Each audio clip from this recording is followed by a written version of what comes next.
but Amnot at least threw punches. This guy, I've never. No punching. Yeah. Always I've never running. seen this in 35 years. I'm fucking speechless. How bad that was. It's embarrassing. This man came out to fight, give the fans what they want. He was there throwing punches. This guy's running for his life. The referee did a horrible job. The referee should have stopped, said fight, or I'm taking points, doing something. It's a joke. It's a fucking joke. Rigo looked surprised in the first round because he hit him. He's scared, you know. Yeah. He hit him, and the guy never stopped. He's still running. He's probably running to the hotel right now. We got a chair for Sean Gibbons, who is of MP Promotion. I'm not a fan of Sean Gibbons. I don't like how he's always interrupting the fighters and speaking for them and talking for their thoughts. I'm going to go ahead and tell you, listen, it's my right. I respect the sweet science. I have been covering Guillermo Rigondeaux for what? The better part of 10 years now. All of his fights, except for I think about one, it was a dark match. Wasn't even a stream available for it. But yo, boxing is not only prize fighting and hit and not get hit, but he didn't do nothing. Now, I'm going to go ahead and say, did he win the fight? Many may say he did. But off of really what? You know what I think? My genuine thoughts is the judges punished him. Like, yo, all that running around, we not rewarding you for that shit. It was sometimes where the counterpunch opportunity would be available. And he wouldn't throw a punch. He just was dancing out there. Bro, you're talking about 11 p.m. Eastern Standard Time.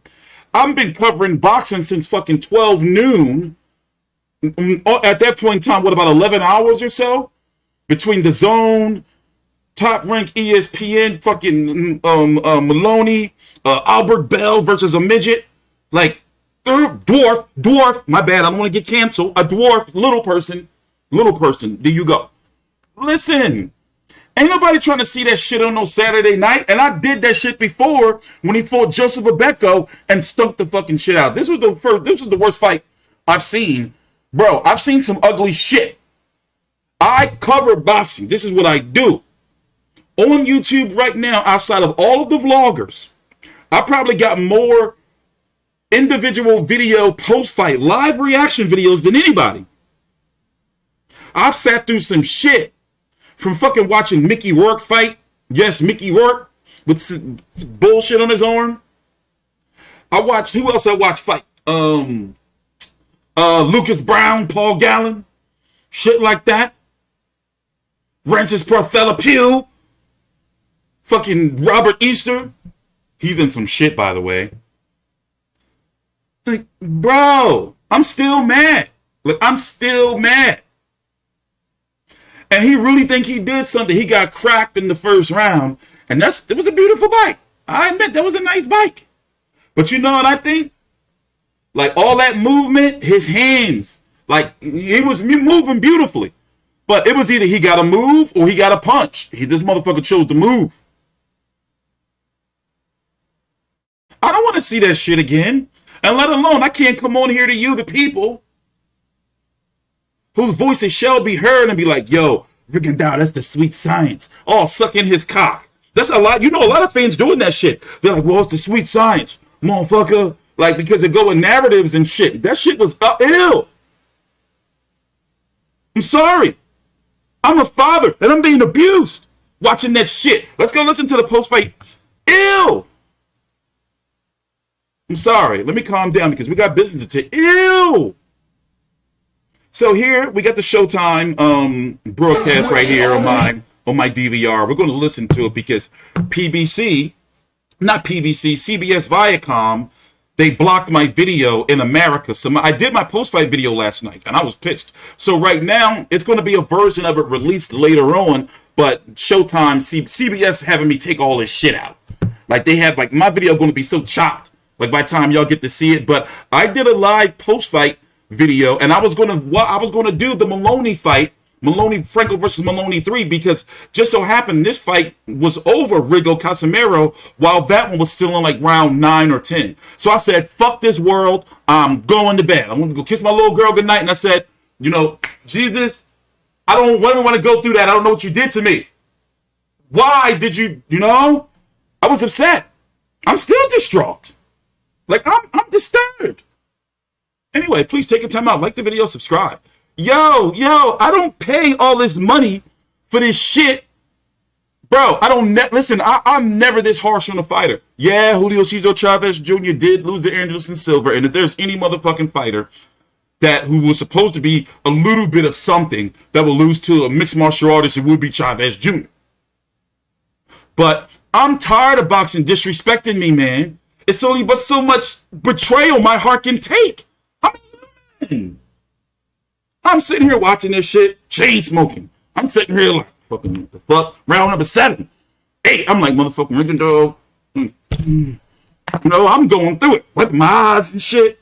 Fucking green tea, trying to stay awake, losing my voice. Please subscribe and teach your controversy with FightV360.com. Fucking Rigo. Obviously, more questions from the media. Hold up. Steve Pratt has the microphone, so Hold up. Steve will find you. Just make sure to keep your hand up. And questions for the champion still here tonight. This is Gabriel Abdullah with Boxing Look at that Business. pausing. So my first question, congratulations, obviously. Where do This motherfucker Casimero, he's not exempt from me scolding him. He need to learn how to cut off the ring. He just was literally chasing Rigo around, like following him around. And Sean Gibbons, I'm tired of him. Bro, let the fucking fighters talk. And he be like, he feels this way and he feels this shit. It's like, no, he don't. I want to hear him say that shit. where do you go from here? This is my first Baik, kinsa man kini sunod nimong duha ron? Asa man ka ba dong? My target for my promoter is a 3 opponent. First, Rigondeaux finito, and second, Donaire, and next, now I know it. Let's go, champ. I'm guessing you did that for effect, huh, John Riel? And I can tell you, it's real simple. Anybody that wants to fight, please, let's go. He's a WBO champ. If it's Donaire, it's Anoa'i, at least we know those guys got balls. I don't know Both of them scared me.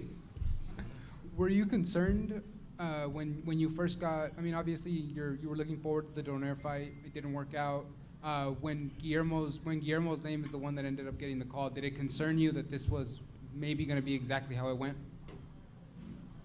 What'd you say? Was he concerned when the Donaire fight that Rigondeaux fight was going to be like It was this? going to be this. Yeah, it was going to be a marathon. Ano pre? No. Cool ba kang ang dinawaan ni Rigondeaux yung style? I know the Rigondeaux is that's a style Rigondeaux same before, but before is so hard Rigondeaux, but now not so much. Here's the thing. I'm not confident saying that Casimero won, but when you got one fighter who I think was Rigondeaux, who was it? Look down below in the description box. I put the punch stats down there. One fighter landing 44 punches through 12 rounds, another fighter landing 47 punches. Now put yourself in the judge's shoes. Now I'm not saying it's right. I'm not condoning it. But yo, they punished his ass. Like you can't, bro. He wasn't doing anything.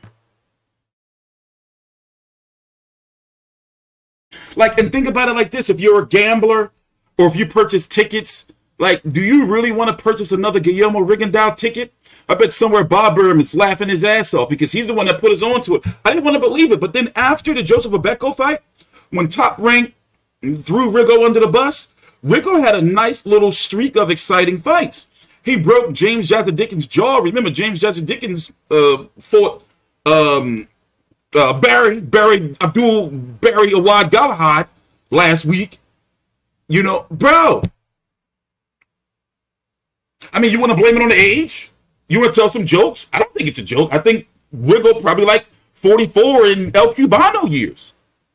I hope it's not bigotry. I don't think it's bigotry to say. But legend has it is that when a Cuban fighter defects, right, they can come over here and be any age they want to. And I've said this plenty times. No disrespect, but a guy like Frank Sanchez, can motherfucking come over here. Luis Ortiz be like, shit, we in America now. Like, how old are you? Motherfucker Luis Ortiz be really like 31, but he like, shit, nigga, I'm 27 now. Frank Sanchez, word, I'm 21. So Rigo probably came over here, you know, he probably gave like a little 4-inch difference, like, all right, you know what, I'm gonna tell everybody I'm 31. Or some shit like that. But really, bro. Because to me, you want to know what it really, really looked like? Like, it was either he was going to fight and try to put on a show, or he had to move. The problem I have was he was gun shy. There was plenty times if you're gonna Andrew Maloney, when he fought Joshua Greer, had caught Joshua Greer coming in. Joshua Greer was following him around the ring, corner with a nice left hook, turned the corner. I was at least expecting Rigondeaux to do that. Like, give him some check hooks. Something. And this guy wanted a championship. By the way, here's some good news. He dropped his WBA bullshit world title to fight Casimero, because if you don't know, those bullshit world titles can't be unified, and it's looking like now there's going to remain only one WBA champion at 118 pounds, and that's Inoue. There you go. I don't like it. Let's listen to some more of the. In fact, let's listen to the post fight. Please take a time out, like the video, subscribe. This is from Showtime last night. I don't know CBS is really starting to piss me off because they keep messing with my videos, and they don't mess with all of them. They'll just mess with a video every now and then. And it's like, you know, so I covered the fight last night. I did an individual post-fight video, but currently it's being edited up and it's only available in certain territories. Like, they banned it in even Saudi Arabia. So you can watch it in places like Iran, the Virgin Islands. They did let people in Thailand watch it, but you can't watch it in the Philippines, shit like that. Like, bro, leave me alone. They banned it in China. Of course, they banned it in China and Japan. But anyway, what we're going to do, listen to the broadcast from last night, the closing, listen to them read the cards, listen to the post-fight interviews. I can't show you any videos because, as I said, Showtime is fucking with me. But take your time out. Please like the video, subscribe. Rigondeaux to be aggressive, to stand and fight him. Of course, Rigondeaux was under an obligation to do that. He did not. How did it turn out?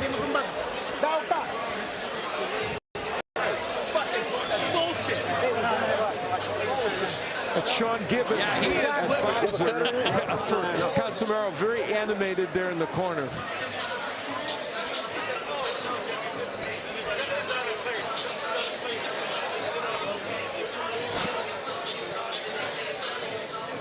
Guillermo Rigondeaux has never been worried about marketing. He has never been worried about what people will say about performances. But at some point in life, maybe you need to be. I don't know. I didn't expect him to be this defensive in this fight. I almost thought that he was getting the idea that, you know, his boxing wasn't too marketable, and that was the reason why in his last 2-3 fights he chose to stay in the pocket. And he fought great fights, exciting fights. And people, I think, that's the one of the major reasons why they were looking forward to this fight, based on the last 2 performances that Rigondeaux's had. Well, early in that last round, there were moments where Rigondeaux started things out by landing. You know, he paused with the jab, lands a beautiful straight left hand, and as we pointed out at the time, that was all we saw. He didn't really follow up on that, and Casimero doing what he has done all evening, chasing Rigondeaux and trying to land the left hook, which to no avail. He did finally get a combination in, though. In this sequence, he starts out with the. I'm fast forwarding past all the bullshit. But he loves it. They booing his asshole. Yeah, and look at his asshole. You know what? He revels in it. Now this will be illuminating, not necessarily in a great way. The number of punches according to. I can pause it right here. You guys can see this. Look at the punch stats. Bro. Look at the punch stats. These are landed punches, ladies and gentlemen. Landed punches. Look at round 10.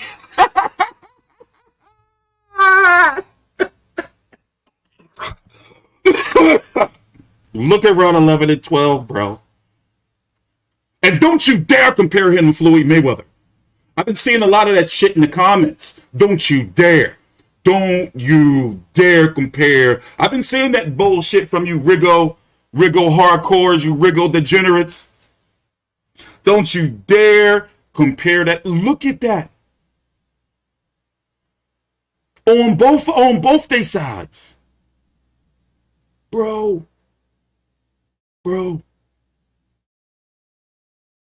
Between both of them. They landed, bro. How can you, how? 44. I'm going with Casimero. He had the edge. I'm changing it. That's it. Casimero won. He had the edge. These are through 12 rounds. We deserve better than this, bro. Shows that no double landed. Yeah, not one single double-digit landing by any fighter in it. So, you know, it's just, that's what this was. Wow. Well, we do have a decision. You see this motherfucker smiling? Here's Jimmy Lennon Jr. This ain't right. Ladies and gentlemen, after 12 rounds of action, we have a split decision. Here are the score totals. Judge at ringside, Tim Cheatham scores the bout 115 to 113 in favor of Guillermo Rigondeaux. Judge at ringside, Daniel Sandoval scores the bout 116 to 112 in favor of John Riel Casimero. And a third judge, Robert Hoyle, scores the bout 117 to 111 in favor of the winner and still champion, John Riel Cuadro Alas Casimero.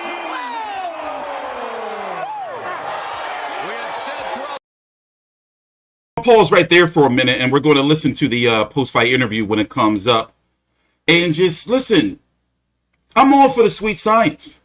And I'm sorry. I can say confidently, you know, that I've been covering boxing for years, and that was disgraceful last night on Rigondeaux's part. You also have an obligation to entertain, and more importantly, why would Showtime and Al Heyman want to put him on TV in the main event again? This fight had a lot of buzz, had a lot of eyes on it. I can't wait to see what the ratings are going to be because, frankly, along everywhere, not just in boxing, but we're going to talk about boxing, ratings for televised events have been on the downside, like slide. They ain't been looking good. Let's listen into the post-fight interview. Please subscribe. Take your time out. Like the video. Hey, I'll stop it.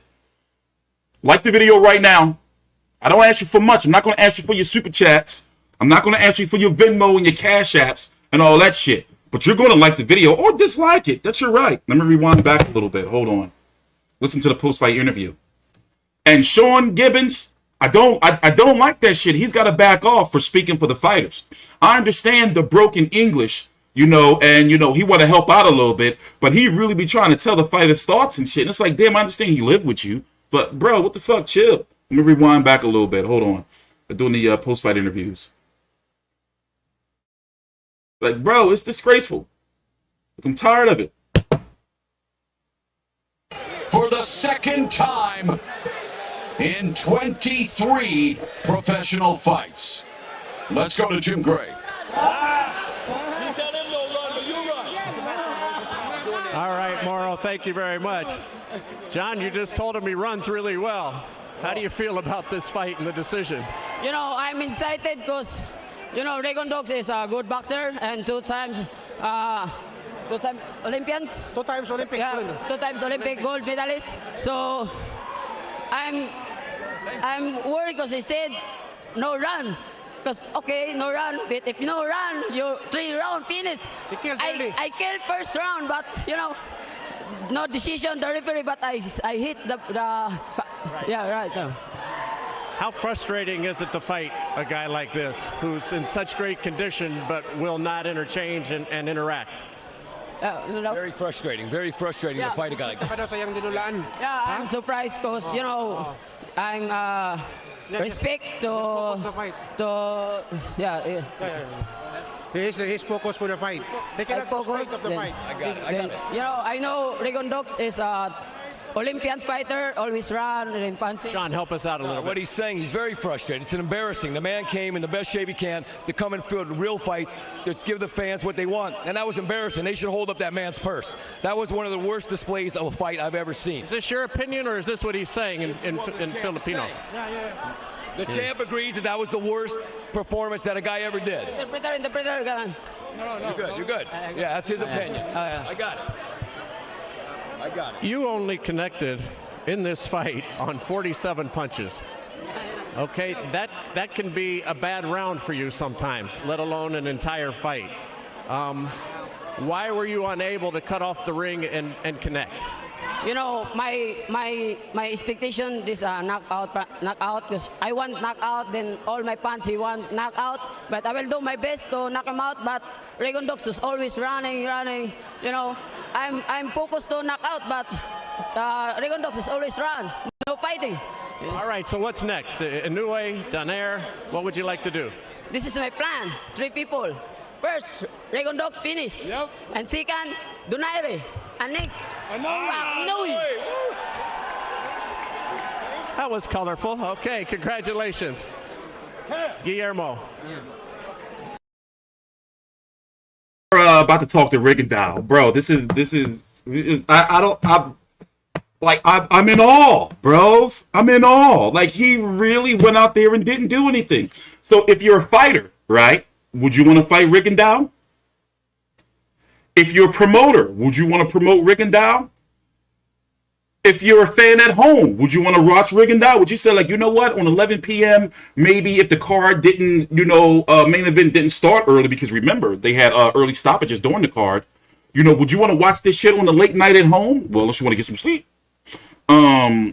If you want to go to an event, do you want to go to a Rigondeaux fight and be like, yo, I'm buying these tickets. Let me buy this motherfucking $15 hot dog.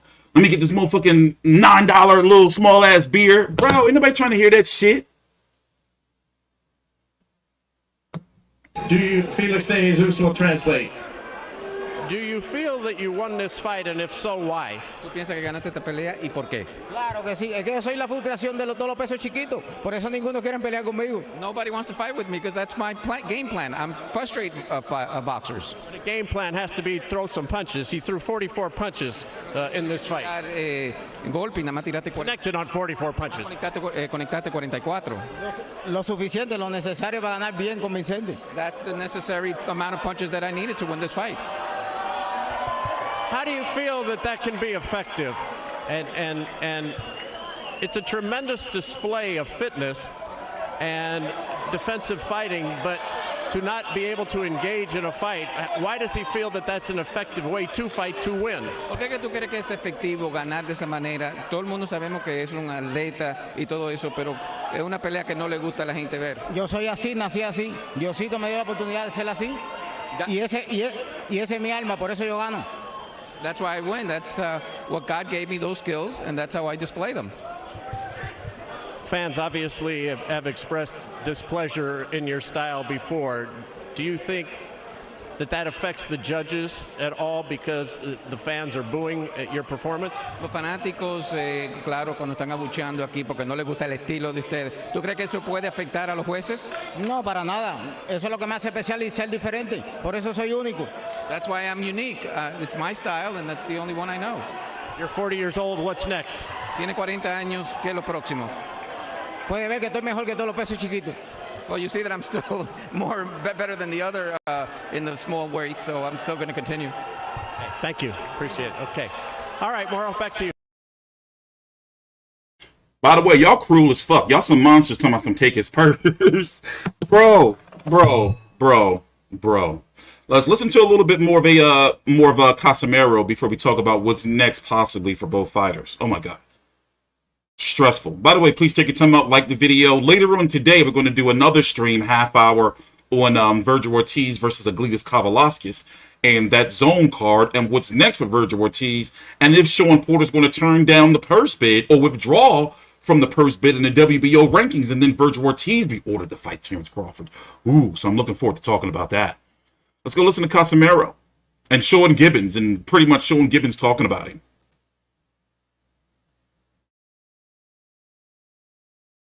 First of all, congratulations on this win. Where does this rank? Is this perhaps the biggest win of your career since Rigondeaux was, 2-division world champion? Mao ba ni kinadakuan duwa nimo?